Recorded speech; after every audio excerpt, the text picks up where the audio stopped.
で読み直しているで読み直しているだけがで読み直しているで読み直しているで読み直しているで読み直しているで読み直しているキスしたい人で読み直しているで読み直しているだけがで読み直している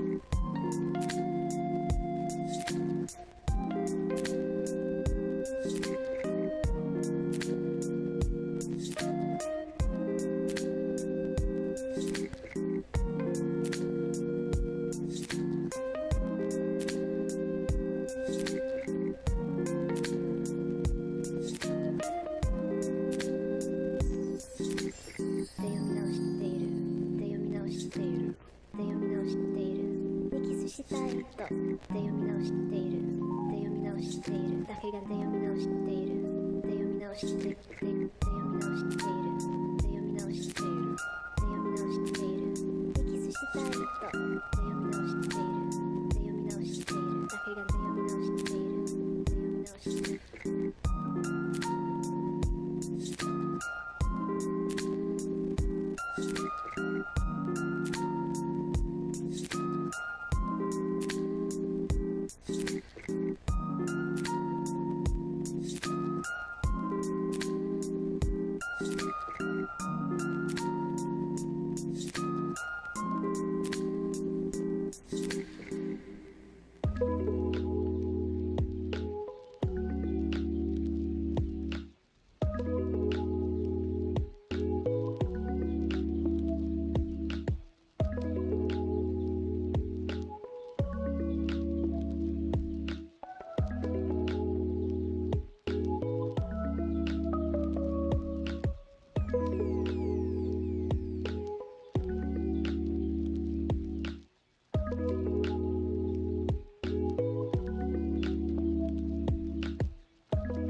Welcome to the city of the unwritten. A city that's given so much. A city of people who aren't afraid to get their hands dirty.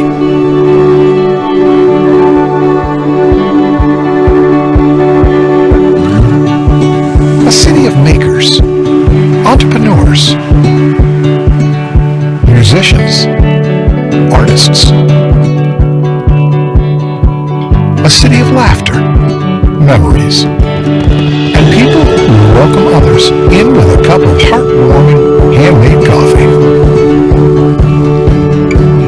A city of people, young and old, working together. People who explore, live, and grow together. But what makes this place special? Being listed year after year as one of the best places to raise a family. Maybe because we have a community recognized for its safe neighborhoods and revered for its low unemployment. A city where adventure is everywhere you look, where you can pioneer your own story. We've opened a new page to write on for the generations ahead. Welcome to Bismarck. Come write your story.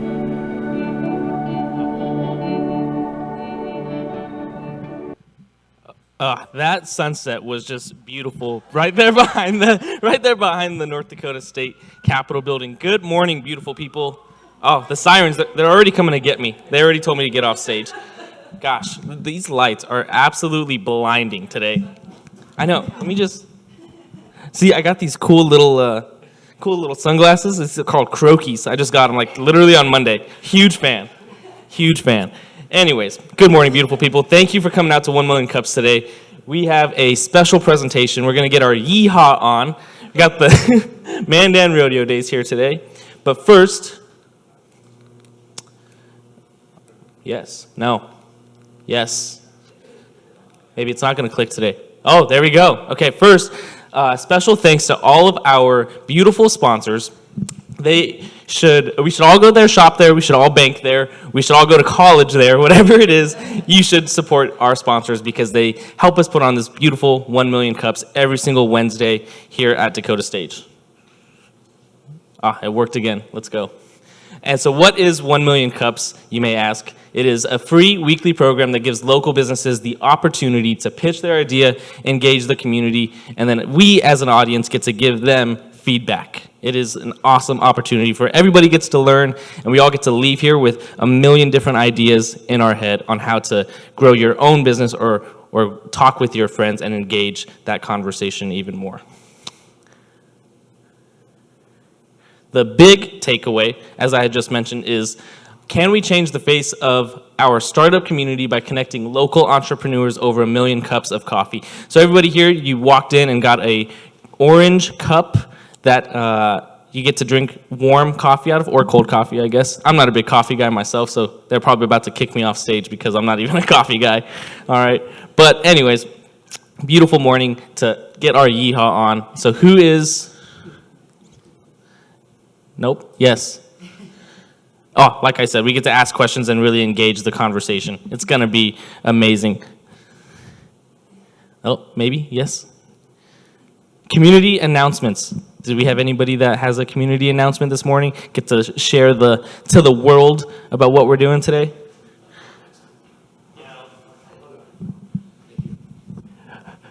Just wanted to let you know we had been saying we were going to take next week off. Well, we had a plea from somebody that I'd reached out to earlier this year to present.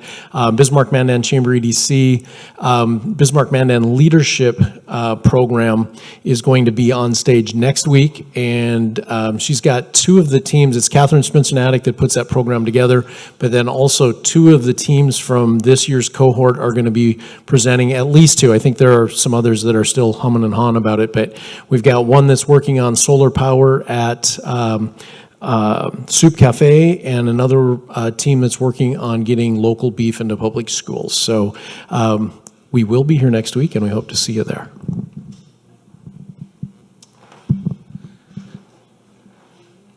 I know we've got one community announcement. If the slide will change. Oh, here you go. Good morning, everyone. Oh, sorry. My name is Shelley Ontis, and I'm a local entrepreneur, and a business friend and I are putting on this entrepreneur event. So how is this different from a conference type event, maybe you're wondering? So this is, like it says, the hands-on entrepreneur event. So instead of coming, getting inspired, listening to speakers, and then you go home and you put like the booklet and all that on your shelf, and then 3 years from now you throw it away, right? So this is 3 sessions where you're gonna dive into it. So you're going to do some homework, I guess, would be some inspiration with the people around you, connect with them, and so it has everything on there. If you scan the QR code, it'll take you to the event, and the tickets are $89. Right now they're early bird, so they're $75. And if you know anybody interested in attending with you, there's some extra cards by the door when you walk out, so you could grab one of those too. And if you have any questions, I'll be around afterwards, so.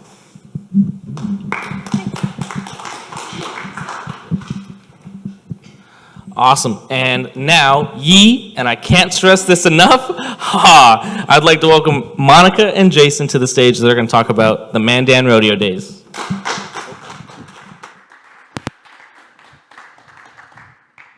Hello. Oh, there we go. Is it on yet? That is bright. It is. It is pretty bright. Okay. Don't look towards the light. We are here at the Mandan Rodeo Days to kind of talk about our event and some new things that we're doing, the history of the rodeo, and just kind of give you kind of a background of what we're doing this year. And then also the event is next weekend, so just kind of leeway into that. So Jason, you can take it away. I went the wrong way. I only see one arrow on this. Oh, this other way. Okay. There we go.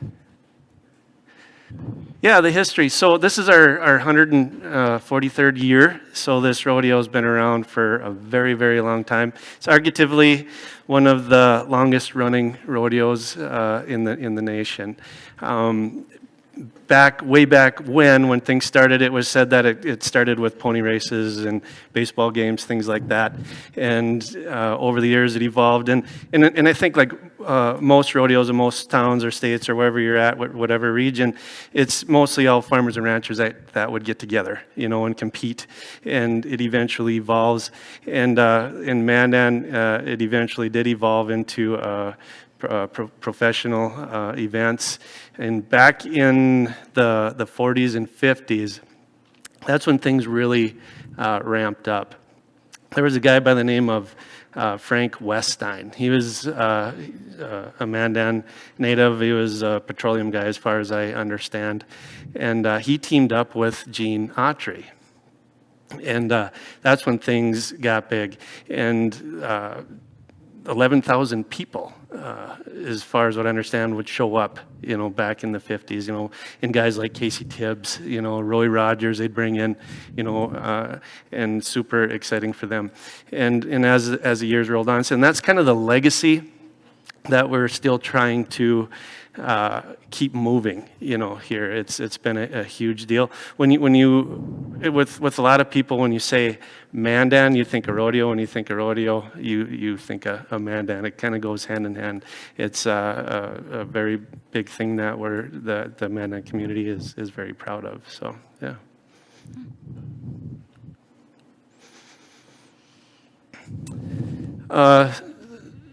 Like I said, so currently, with our rodeo that's going on today, the grandstands hold between 3,000 and 4,000 people. It does get pretty full every year, and hopefully we'll really jam that out of the park with the help of Monica and Isaac, promoting this stuff. The purse is a big deal. Going back to the history again, Mandan used to be part of the big loop, they called it. So like cowboys, especially this time of the year through the 4th of July, there's a big loop that they would make. And Mandan was part of that. They'd go from Cheyenne, hit Mandan, all the way up to Calgary. Today, there's a lot more rodeos that are happening throughout the year. There's tons of them. So the competition and competing with them other rodeos is a little bit harder. So what we have to do, and a lot of it, this is how they make their living. So a lot of it is payouts and things like that. And so our payout, our purses, so it's called added money.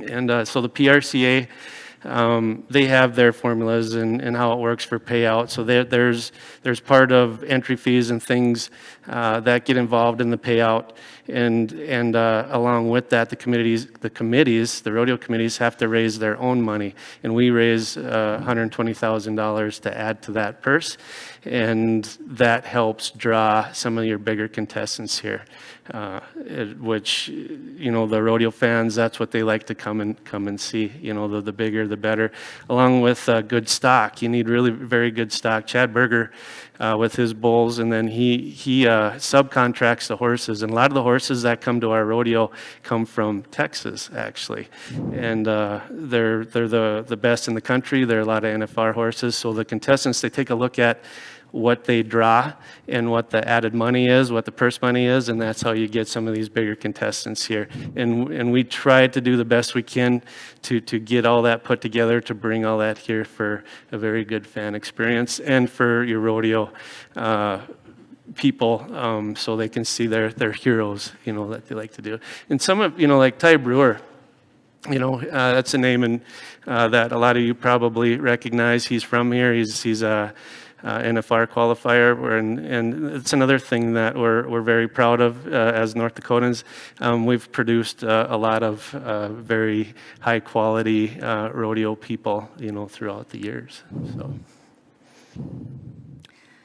Yeah, so one of the big reasons we're here today is, as Jason said, the rodeo's been around for 142 years. This is the 143rd year this year.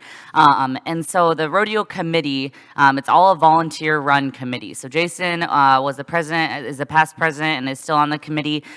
He's just a volunteer, but putting on a massive event like the Mandan Rodeo is a huge job. And so they brought in our company. We actually presented a couple of weeks ago at 1 Million Cubs Fanatics events, and so we kind of came in. They have a laser focus on, okay, how do we get back to being really one of the best rodeos in the country, which is what they were in the 40s and 50s. People would come here from all over, cowboys from all over, but also fans. Like he said, 11,000 people, that was per performance. So, I mean, there's not a lot of events in Bismarck, Mandan, if any, that are bringing in that size crowd right now. So the idea was, how can we get back to that point? And we have this really good base, and how can we kind of add to that? And so I think that I am now, but I was not very fluent in rodeo when we started this experience. And so we said, okay, you know, we might not be the experts in rodeo, but we're really good at marketing and sponsorships and things like that. So you tell us, what are the 3 things that can get you to that next level and really help you guys excel to become the best rodeo in the country again? And so the 3 things that we've kind of talked with the committee about are, you have to have the best facility, you have to bring in the best riders, and then you have to present the best rodeo experience to fans. So Jason talked a little bit about the riders. I always say to get the best riders here, you just got to give them more money. So easy, right? So obviously a lot of that is fundraising. So how can we sell more tickets and restructure sponsorships to help get to that point where the rodeo is self-sustaining year after year? They can provide this $120,000 to $130,000 purse value. That would be the goal, and just continuing to raise that amount to get those best riders in. And then we'll talk a little bit about the facility stuff in the next coming slides here. But for those of you that don't know, and I didn't know this, but we currently, we have had the rodeo at the Dakota Speedway for a long time. And there's not a rodeo grounds at the Dakota Speedway. I'm sure most of you have been there. And so it takes the volunteer run committee 10 plus days to set up from the Dakota Speedway track to the rodeo grounds. And so it's a lot of work. It's a lot of manual labor. And so with the new facility that we'll have, it'll be a permanent facility. So that's going to just open up a lot of avenues for, can we have concerts? Can we bring in those big name country artists? Can we add performances? Houston Rodeo has like a 10-day event. So can we, you know, slowly add to that now that we'll have a permanent facility to do that? And then presenting the best rodeo experience to fans. So we pride ourselves in communication with fans leading up to the event and after the event, getting feedback from them, but also how can we just provide a better experience to them. So we added a couple of components to our ticket packages and things like that that we'll talk about a little bit later here, but also the family-friendly side of it. So we purchased a mascot. I don't know if any of you have seen him around town, but it's this big, huge cowboy hat.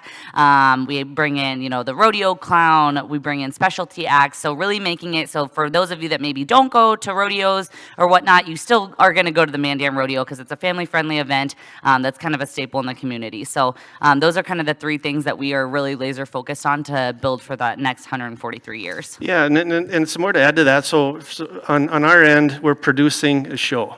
So obviously you want to bring in the best cowboys and everything for your rodeo fans. But I don't know, have we ever figured out, I know we asked that question, the percentages, how many are just general public that really don't Right. know compared to how many are actually there just to see the contestants? Yeah.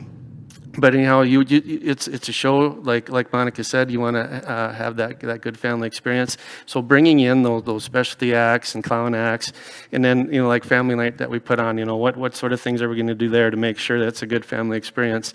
It's a huge production. It's a lot to put together. And what can we do different? And one thing that we're doing a little different this year is indigenous culture runs deep into rodeo, and obviously in the Bismarck Mandan area. So we figured it'd be really nice to tie that together. And so this year, for the first time, there were Sashay Shetler. She works for Bismarck Public Schools. She's in Indian education. She put together a program for us. They're going to have 3 teepees there that are set up. They'll set 2 up prior. They're going to do 1 demonstration, for the kids while they're there. They'll have some beadwork type stuff that they're doing, some clothing stuff, some traditional food tasting, things like that. So that's something that's pretty exciting that we're going to do this year.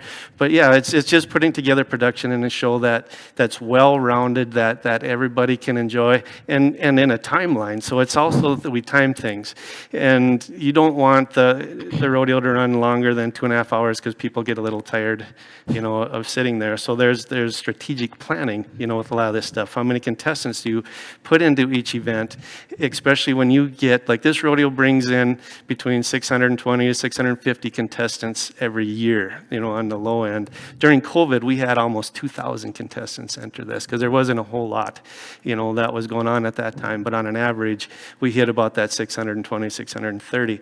So then what those extra people that you can't fit in, you put them in slack so you can kind of plan, how long or how lengthy the actual performance is going to be. So, yeah. The new arena, this is something that I'm really proud of. It's something that's been wanted for many years. The old arena, if you guys can remember, if there's anybody here that's been around a long time, used to be on the south side of Mandan where the ballpark currently is. And when they built the racetrack, that team, thought it would be, a good idea, more economical, feasible for everybody if they just kind of combined. And in the rodeo community, they've been trying to, with that idea, it was to set up and tear down the arena for the big event every year. And I think it kind of worked for a while back, but as this rodeo grew and started getting bigger, it became a little more difficult and more difficult and more difficult things. The arena's getting bigger, we're adding more pomp and circumstance, we're getting more video equipment that needs to be done, more sound equipment that needs to be done to be installed. And then there's a lot of people that gets involved. So the city comes in, and it's amazing that the amount of support that this rodeo gets throughout the community is extremely amazing. So that the city is the first people that come in with their equipment. They literally have to take down the track, flatten it out, level things out. So they spend about a day doing that. And then Parks and Rec, a huge partner of the Mandan Rodeo Committee, they come in next and with their team. So they spend about 4 or 5 days setting up all the panels and the chutes and things like that. And then once they're done, and then the committee comes in. And then that's something I've been in charge of for a handful of years, scheduling in your sound and video people. They have to bring in all their equipment wired in. The electricians have to come in. We have to trench in power just to tear it right back out again at the end of the year. So just like everything else, as years go on, prices increase and things are getting more expensive to do this. So we kind of did run the numbers. So it's between $35,000 and $40,000 is what we're spending, by the time we get things set up, tore back down, and that includes what we're paying for rent and all this stuff. So I figured soon as I was done with my reign as chairman, I'm going to take a stab at, see if I can't start working on this permanent facility, try to get people together. I know it's been tried. I wasn't sure the roadblocks that other people had. I don't know if I'm going to be any more successful as anybody, but I'm going to give her a good shot. And so I put a plan together, put a budget together, proposed it, and one step after another, things were looking good, getting approvals, and lo and behold, here we are. We're going to make it happen. So yeah, where the current Mandan Horse and Saddle Club arena is, just west of the track. Kind of figured, well, that's a good piece of property. We can fit it there, and it's going to be a covered set of grandstands because we all know over the 4th of July it gets hot and it likes to storm once in a while. So you're either sweating or you're wet, one of the two. So that's something that we're super excited about. We're going to actually have a set of covered grandstands to keep you in the shade and keep you dry if it rains. This arena also is quite a bit larger. So on the north side of it, it's 240 feet wide and 300 feet long. And there was a certain amount of challenges that I had to think through when putting this together, just to try to keep budgets down, and try to use existing infrastructure like ticketing and concessions, things like that we wouldn't have to build. So this is just out of the gate, just kind of the bare minimum. There's things that we're going to have to add to it. Like next phase is like our own ticket booth, things like that, like I mentioned, just using existing infrastructure to start with. We'll need food trucks and porta potties yet to still, but the base is there. So this is something that it's a very good start. We're hoping that as time goes on, we can continue to add to it. But and I know that the big rodeo kind of outshines a lot as to what's going on. So this really is something that is there permanently now. It can be, it's year round. There's many other events that can happen. It gives that opportunity, so, and we really need to support our kids. So that, the high school events, junior high events, things like that. But there's a lot of team open events and barrel racing events that are super popular around here that they can use this facility for. So yeah, and that brings people in the community, so just it's a community project. Parks and Rec will own this at the end of the day, and just super thankful to the sponsors and things that's been helping. Dale Paulke's been instrumental in this. It's kind of funny. I got to tell you guys, obviously he was the first door I knocked on, once I come up with a budget. And I said, "Hey Dale, this is what I got. This is the plan," and I'm skipping a lot of things. There's so much in between there. And when I first came up to plan, there were other plans that were out there that were 10 million, 15 million, and I said I can do that in 1.5, And they said, "No, you can't." I said, "I bet I can." Penciled out, showed architects, things like that. They kind of said the same thing, and I said, "By golly, what you got here? I think it might work." And same thing with Dale. I set it down. I said, "Dale, this is what I got." And he looked at me. He says, "I don't know if you can do that for that."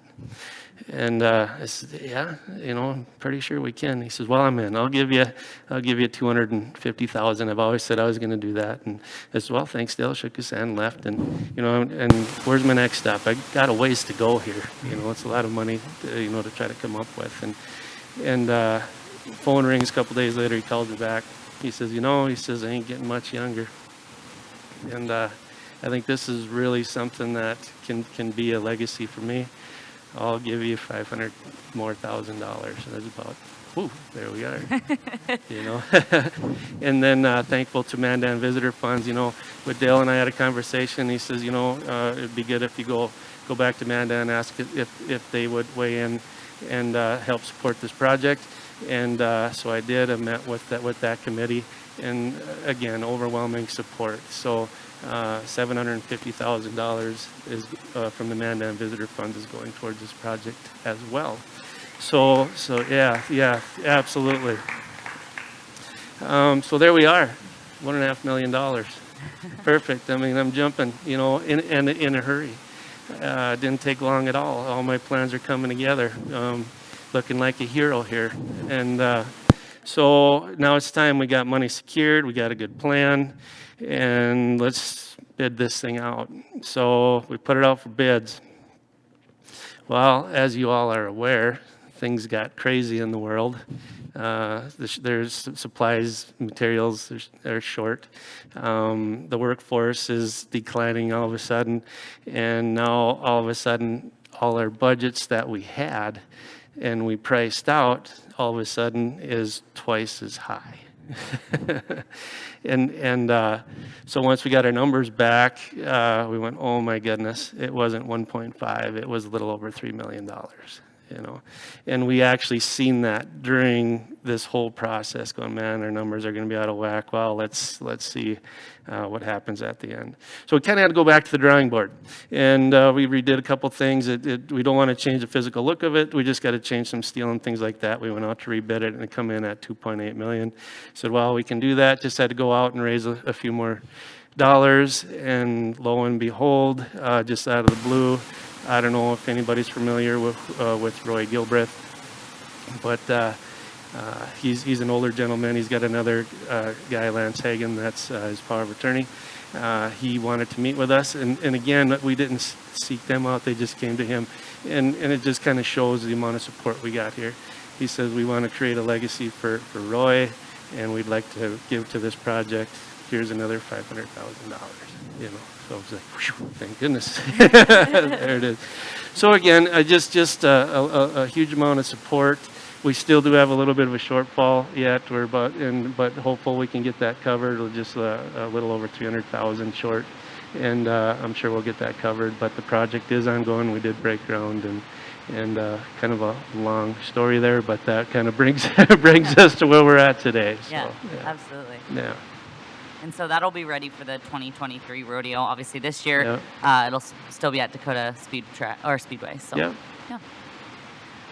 So getting a little bit more into kind of the experience side of things, Jason kind of went over the family night, the different things that we have there with the trying to bring in the indigenous culture and also give kids a lot of activities to do and make it really a family friendly night. That is July 2nd. On July 3rd we have Patriot Night, so that's really exciting. That's presented by Eddie Chrysler, and then we have Firework Night on July 4th, so a fireworks show to kind of end the whole rodeo. That's presented by KX News as well. So those are kind of our three big nights. As he mentioned, we have Slack on July 1st as well, but just kind of adding in different components to all of these. I think on the next slide we have some of those promotions that we have.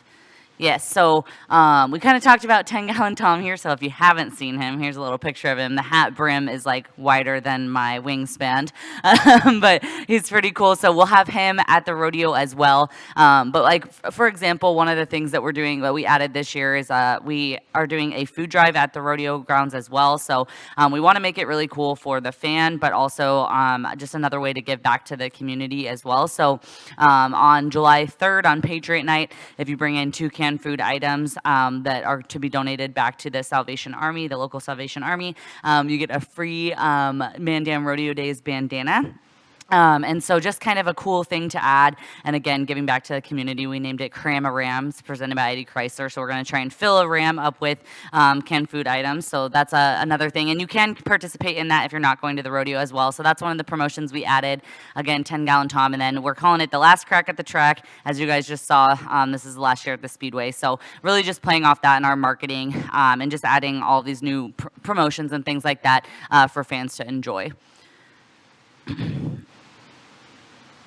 And then I believe, yeah, this is our last slide here. So the main kind of marketing challenge that we had, or I guess ticket challenge that we had when we came into this is 2 years ago was the first time that the Mandan Rodeo offered online tickets at all. So if you guys think about pretty much any event that you go to in the community, however big or small it is, you can probably buy tickets online.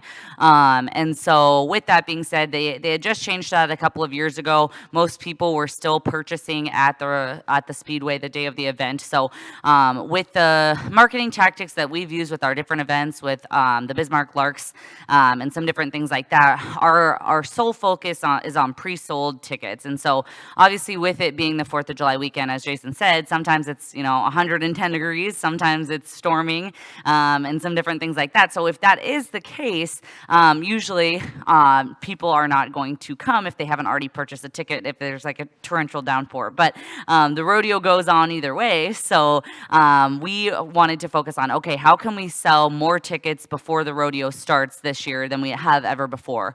And so we created a couple of different ticket packages. The one we're going to highlight today is the cowboy package. So again, in the past, most people would either walk up to the gates, purchase their ticket, wait in line, go in the gates, and that's it. They just got the ticket into the arena, or they would even go to like Dan's Supermarket or PetroServe and purchase it that way.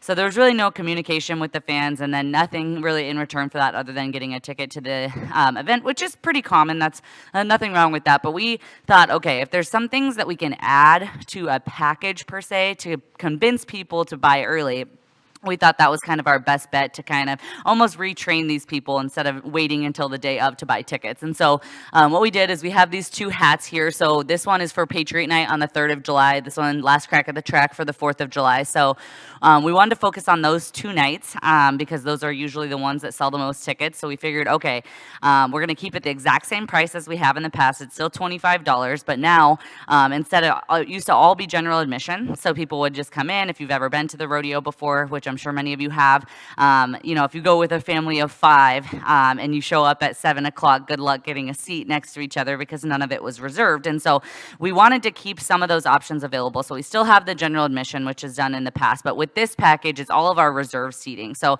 it already had numbers and everything like that. So we just said, hey, let's use this to our advantage. So now people can have that reserve seat. They don't have to worry about that. They can sit next to the people they want to sit next to. Those seats also have a bleacher back, so they're a little bit more comfortable to sit in. But then we're also going to add this hat for free included with the package. Again, all the same price as it was in the past. So the first 1,500 people to purchase on the 4th and 3rd of July get that hat included with the package.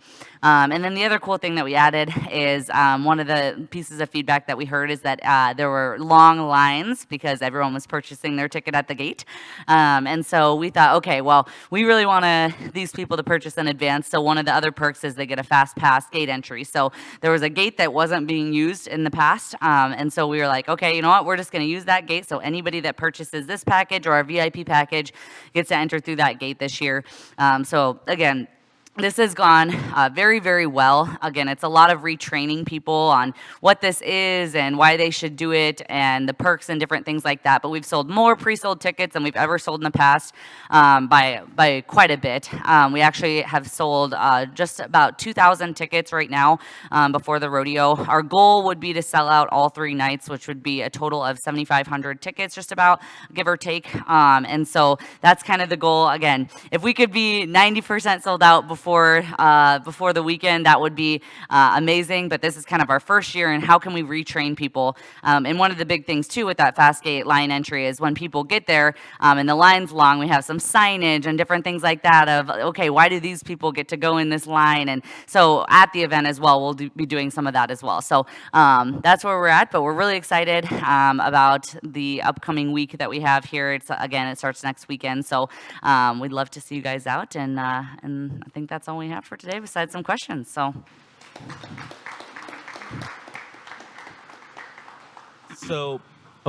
you're telling me, or I think there's a cougar in town that one of you guys could ride? Maybe? Yes? No? If we seen him and we're at horseback, I bet you we can rope.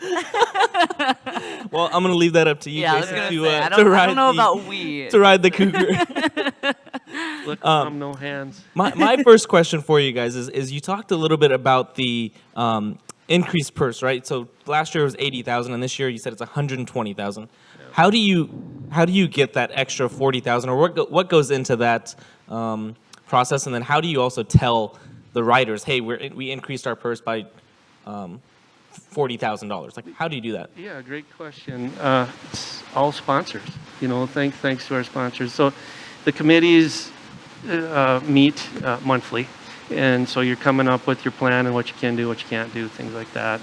And like we mentioned earlier, you got to keep up with the times, and so that purse money needs to increase every year if you want to, be successful.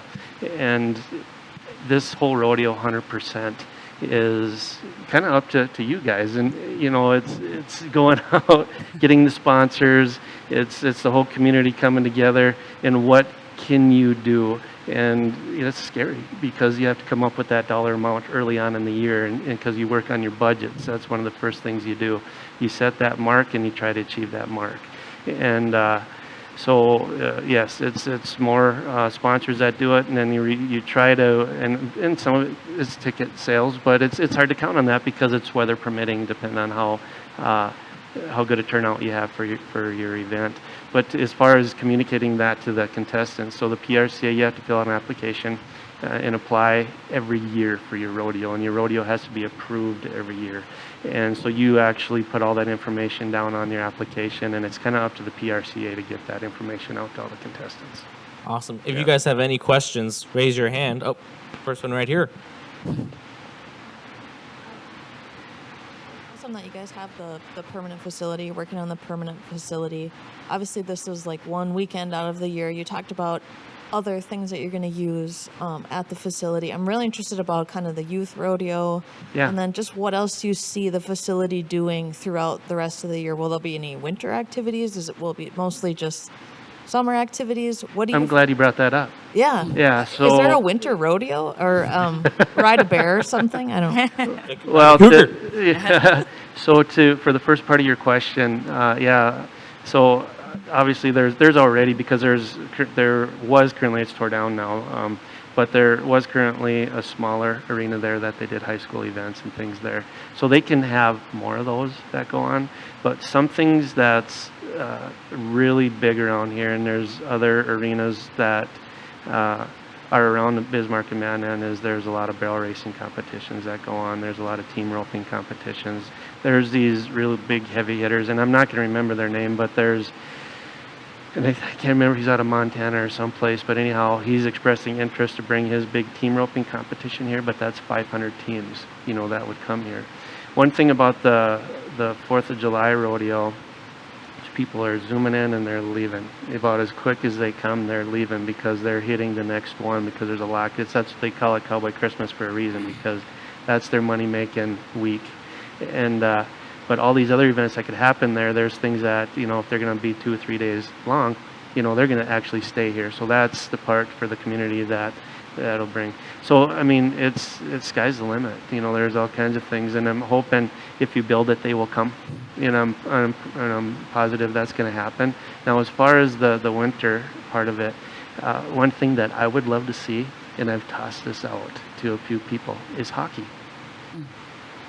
Yeah, and so I actually had the architect measure out, will a hockey rink fit in here? I mean, this arena is quite large, and so he did a little rendering for me, and it actually fits 2 hockey rinks inside of there. So, so I'm not a big hockey person or know a whole lot about that, but I do recognize that it's huge. There's a lack of ice, in the Bismarck-Mandan area. And there's some place, and I don't know, I can't remember if somebody told me it was Jamestown or Fargo. Somebody does that already, and it's quite popular. There's just one winter event that brings a lot of people together. So, yeah, so that would make it kind of a year-round deal.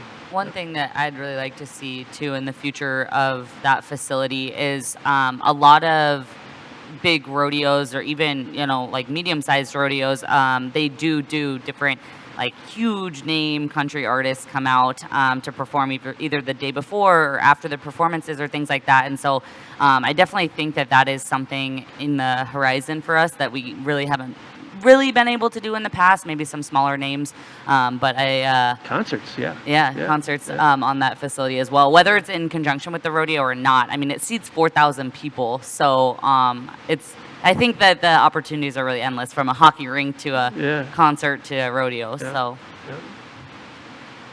So you're telling me the NHL is coming to Bismarck? we're bringing the Minnesota Wild to Bismarck. Monica, quick question for you, because I know you do the sponsorship stuff, right? First rodeo, how do you go to these sponsors and you're trying to tell them the history of the rodeo and you're trying to increase the purse? What do you say? What's the sell, and why should other people care about the rodeo? Yeah, I think that usually when I went out to speak with sponsors, whether they were a part of the rodeo in the past or not, I think most people know about the Mandan Rodeo and know that it's been a staple, obviously, for 143 years. That's just crazy. But one of the things that we did is we repackaged the sponsorships to add a ton of value to them. So that was kind of the first thing that we did. So it was almost a little bit easier to go in there, because it's like, hey, you used to get a shoot for this price. Well, you maybe are going to pay a little bit more, but you're going to get a shoot in this, and you're going to be the only, like, one of 20 sponsors to have your signage in the arena grounds. And we just kind of added value to those, and I could go on and on about that for days, so I won't touch too much on that. But so that was one part that made it super easy. But then my little pitch about kind of today about the 3 things that are going to take us to that next level is really what I would focus on. So we've built this rich and storied history, but we want to continue this rodeo for 143 more years, and so that's kind of how we're going to do this. And we're on the horizon of that with this brand new facility and all of these different avenues that we have talked about today. So that was kind of my main draw with sponsors, and a lot of them want to be involved in the community. And if you're a Mandan business, I mean, this is a no-brainer for you to get involved in the Mandan community. So, yeah. Awesome. Probably going to mention a few things here. One, rodeo is kind of like its own family. It's not just Mandan. You hear a lot about Mandan, but there might be some fruitfulness in the fact that there's a lot of small town representation in niches. There's some very well-known names like in Glen Ellen and Mandan, and like you mentioned with the Native Americans and population. Mm-hmm. So marketing in that way might bear some fruit. Case in point, vicariously, not in the same friendship circles, but Cole Higlin, head of Park and Rec in Mandan, was 2 years ahead of Sean Stroh in Glendive. Mm-hmm. I went to that school also, that's how I know that. But there was also my kids go to the Light of Christ schools here in Bismarck, and they went for privatized dollars also and tried to get those donations. And they went to the small communities and set up an endowment of sorts. So there might be some small communities that you might be able to segue what benefits them, but also benefits the arena. Mm-hmm. So you can take some North Dakota ownership with it. Yeah. That might be a way to create some long-term revenue for sustainability. Yeah. And then there's also, the question part comes in, when you mention a lot of people fly in and then fly out, different events there's the earning of money, but they're also chasing points. Yeah. Like bareback riders, they're crazy. Sometimes it's not trying to get the winning money, but they'll do 5 different rodeos in 5 different days. Absolutely. Because they need the points. Correct. Yep. So how do you overcome that when you want a showcase person to be here, but they're chasing those points? They have to define that difference. So you have to make sure you have the best stock you possibly can, because that's what they're looking at. They're not going to come to your rodeo if they know they can't win, And so that's another huge piece of the pie, And Chad does a very good job of that. That's why he's looking at all these NFR horses, getting them here. It's quite expensive. So every time that chute opens for a horse or a bull, it's $500. Every time it opens, $500, $500, $500. And even for the rope and cattle, that it's $45 a head. So every time you see that opening up, that's what's on the committees and that's what's on these guys' shoulders, to help cover. But with Chad being a huge Mandan supporter, and from here he does give us a pretty good deal, but although still very expensive to get those high quality horses here that those contestants want to come and get on.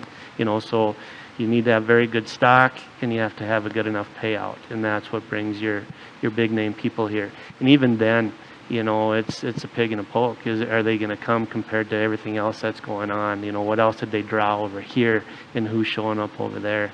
And so right now we already have, so that list is already done and out there. So when you look at that list and you see all these high name people on there, you want to promote that right now, but you can't, because they have an opportunity to trade out other contestants at other venues, and it's 2 days before the event when that gate closes. So it really doesn't give us the opportunity to say, hey, come see, Casey Fields and, Sage Kimsey is going to be your Wade Sundell, your favorite, you really can't promote that, ahead of time because of that. And PRC is working on that, trying to change some of that to stop that from happening, because they do recognize that it's good to promote these people and you need time to do that. They just aren't quite there yet. So. 143 years is amazing. Yeah. I remember the rodeo back when it was back the softball fields. Yeah. Are you guys putting together like a museum or a story tell of the last 143 years or whatever it is? So people, when they come to this rodeo with this brand new facility, they can appreciate the heritage that it came from? That's something that has been talked about a lot that needs to happen, and I know there's a lot of stuff out there. The Mandan Progress Organization would have a bunch of stuff, archived, I'm sure. But to have a building, and that's one thing we want to do out here on this location eventually, is to build a museum area and start archiving and make sure that we put that together. But yeah, it's very, very important to do that. And it'd been nice if it has already been done, but that's another goal that we need to achieve. Kind of a follow-up to that, if I may. Is there a lot of that information out there? Has it been preserved fairly well over the years? There is. Yeah, there is. And I think it's in multiple hands, though. And you're just going to have to find it, gather it, and put it together. Monica, I have a question about retraining humans, because it is very difficult to do. And usually it's like Pavlovian, like, here's a treat. If you do that, here's a treat. Yeah. Or slap you if you do a bad thing. But how's it been to retrain people who are used to, experiencing the event in a very specific way? Has it been easy? What's been the process there? Yeah, it definitely hasn't been easy. Definitely not easy. I think the really interesting thing, we get phone calls and people will literally say, well, why can't I go to Dan's supermarket to purchase my tickets? And I'm like, what do you mean? That is just crazy that, when people are used to a certain way of doing things and then you change it, even if it's way easier to do it the way that you have set it up, people will still want to do it the old way because that's what they're used to. So like you said, I know you plan events and things like that, and people don't like to purchase tickets to events early, just in any way, shape, or form. And so it is difficult. It's a lot easier once you start to sell out those events. So if you go back to like Lark's Games, a lot of times you can't go up to the gate and purchase a ticket. And so if you have all 3 nights sold out and people then go and seriously can't get a ticket, that's almost the best way to teach people that that's how they have to do it. So again, it's going to take some time just because of the storied history and the way it's been done for so long, but I think it's just going to be in the end a much better experience for them if they do it the way that we want them to. So yeah, but it's definitely been difficult. So yeah, first of all, just want to say this looks like a really exciting facility to add to the community. I'm listening to your story and thinking about it from sort of my perspective of real estate development, and thinking about, like you were talking about, your capital stack and where that came from. Just curious for you to confirm that those were more in line of donations and not, say, investments as sort of owners. So that's kind of one question. But then I'm curious for you to talk a little bit more about your partnership with Parks and Rec. Absolutely. Oftentimes, the owner or operator of a facility can justify taking out a little bit of debt based on expected revenues from that facility. So if Parks and Rec is actually going to be the owner operator of that facility, just wondering if there might actually be some capacity for them to issue a bond to kind of cover that last little piece, or just kind of curious to hear a little bit more about that partnership with Parks and Rec and how that's working. Yep. So all the donations, and another one I need to mention, Butler's been a huge supporter also. They give quite a bit of money towards this project also. But all the donations are donations. And so when they're writing the checks, they are writing them out to Mandan Parks and Rec. And it's pledges, so over a 5-year period is what it is. And I felt when putting this together that we absolutely need to maintain a partnership with Parks and Rec, because it's hard to maintain a facility with volunteer help, if that makes sense. So who's going to cut the grass? Who's going to do all the weed eating? Who's going to plant the trees? And so it is going to put a lot of things on Parks and Rec, but they were completely 100% on board. They are taking the loan out for this, and they're paying the interest, for it. But we've got signed contracts on my part, and my hand was shaking. We are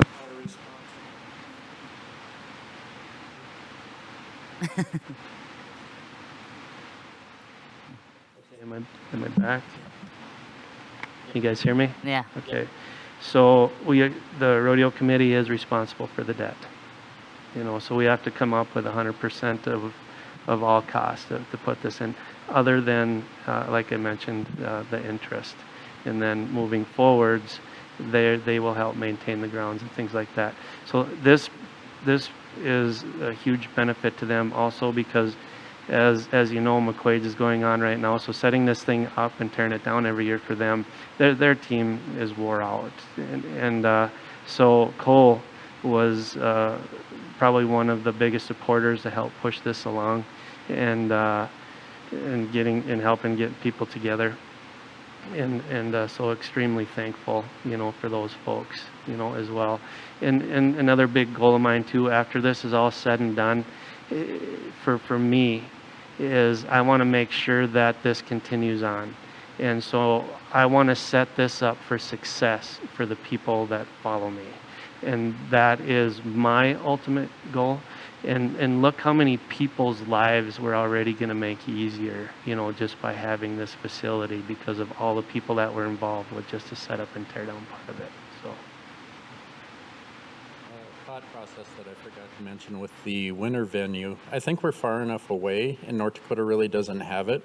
But what Sundance, Wyoming does in the middle of winter could be brought to something like this, to where they have either horses or small OHVs, and they get people with snowboards and sleds. They go down Main Street, they haul in snow, they actually add snow to the street, not take it away, and then they take it all down. But this venue would make it where you have the flexibility, you can just let it melt. But that might be a fun event to try to put together. Plus you keep the cowboy or Western ambiance about it right in the middle of winter, to where you're not, hockey's totally different, which would be also a great alternative, but this would also keep that cowboy flair on a summer-winter basis. Another idea that I had, and this is what I do, I lay awake at night and my mind just goes crazy. Like for our event, I would still like to utilize a track and have, big chuck wagon races and Indian relay races and things like that. But I think if you switch that around, I see the Stock Car Club even probably wanting to utilize this facility. even for like their monster truck stuff, I think might work out a little better than how they currently have. And I don't know if that's going to happen or not, but I do see that. Or motorcycle stuff. You can, instead of bringing in snow mounds, I mean, you can bring in extra dirt and bring mounds and do trick riding, things like that. I think would be pretty cool, but that's something on the stock car side of things that they can probably utilize as well. Yeah. I've got a quick question. 143 years is a long time for anything, and as a committee-led organization, maybe even longer. Can you talk a little bit about just kind of that continuity through that period, and certainly in your more recent tenure, just to kind of keep the energy up? Is a lot of the same faces? Are there new people cycling in periodically? How does that work? So the continuity part of it, the communicating and the volunteer committees, keeping that together with the huge amount of work. I don't know. Yeah, you feel like a cheerleader a lot of times, and trying to keep people engaged and wanting to volunteer. I mean, you definitely got to be a huge fan, and a lot of it. And I'll be completely honest. It's friends, it's family, that you get a lot of times to help, pull this, to pull this together, and right now we've got a committee of about 50 people strong, so, and they all show up for the event. But just like any other committees, there's probably a team of 10 or 12 that are boots on the ground that are actually there taking time off work, and work schedules and things like that kind of play into it too.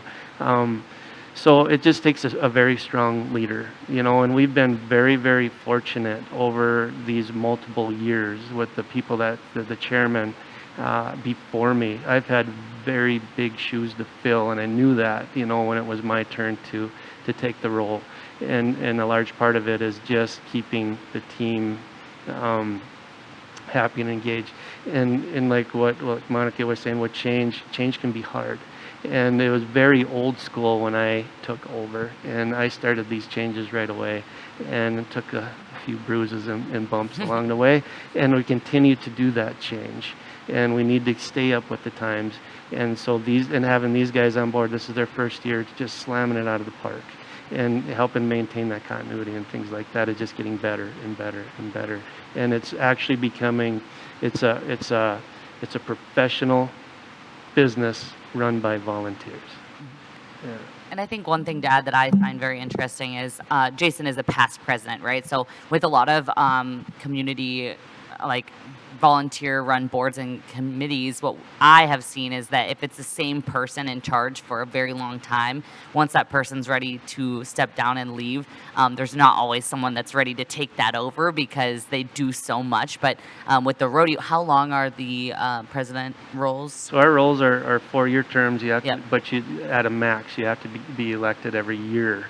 But I stress, so when I took over, the president before me, as past president, you need to stay there and mentor the current president. Mm-hmm. The president before me wasn't able to do that, and it was a bit of a struggle. And I make darn sure that if whoever followed me, I would never do that. And so that's kind of how this rolls. So there's actually kind of 2 people that are at the front of it.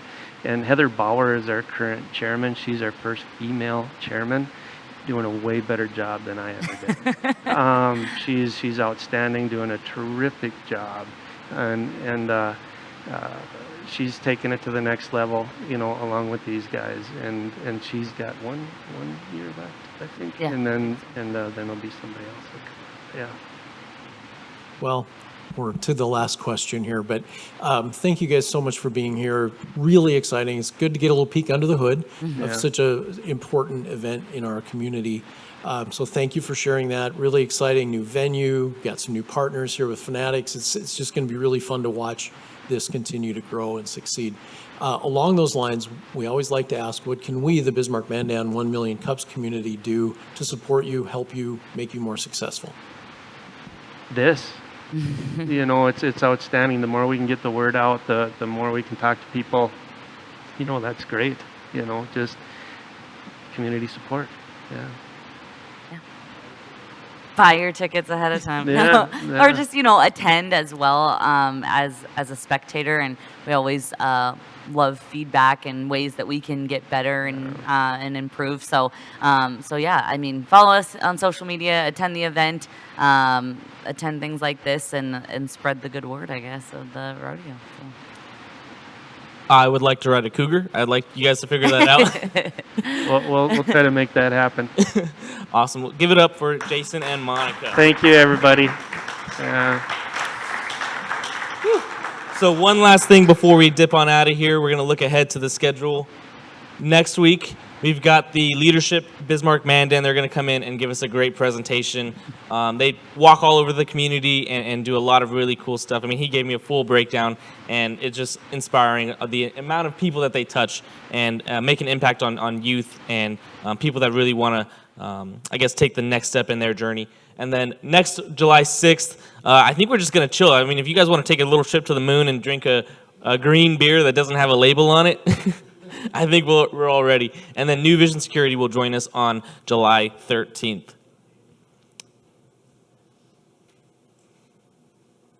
If you want to come up here and talk all about your business, or you have a crazy idea or your startup, feel free to apply at 1millioncups.com/bizman, and we will get you up here on stage. And thank you guys for coming on out. Have a great Wednesday. Beautiful people.